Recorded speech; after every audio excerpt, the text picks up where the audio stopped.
మా పాప కోసం సైకిల్ తీసుకొని వచ్చారు మా మావయ్య. సో తనని నిద్ర లేపి మరి ఎగ్జైట్ అయిపోతుంది. తన ఒక నిద్ర ఎందుకు లేపారో కూడా అర్థం కావడం లేదు. సో డైరెక్ట్ తీసుకెళ్ళి సైకిల్ మీద కూర్చోపెట్టేశారు.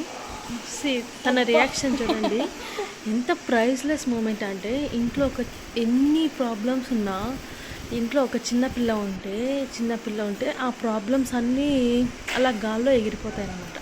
అంతగా హ్యాపీగా ఉంటారు వాళ్ళు. చూడండి, ఆ పాప నిద్రలో కూడా సైకిల్ని ఎంత పర్ఫెక్ట్గా పట్టుకోలేదు.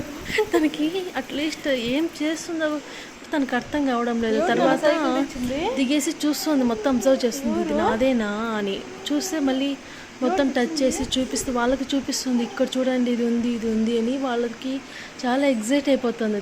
తనకైతే చాలా నచ్చింది సైకిల్. కానీ చాలా పెద్దది, మ్యాక్సిమం ఇంకొక 1.5 year వెయిట్ చేయాలి తను ఆ సైకిల్ని తోలాలంటే. కానీ తన ఎగ్జైట్మెంట్కి అయితే అస్సలు ప్రైజ్లెస్. వాళ్ళ డాడీతో హ్యాపీగా వెనకాల కూర్చొని తోపించుకుంటుంది. అలా వాళ్ళ డాడీతో కూర్చొని అలా ఎంజాయ్ చేస్తుంది ఆ సైకిల్ మూమెంట్ని. అస్సలు వదలడం లేదు. అంతగా నచ్చింది పాపకి. చూడండి, చాలా అంటే చాలా నచ్చేసింది. ఎవరిదా సైకిల్ అంటే నాది అంటుంది. Thank you for watching. Subscribe.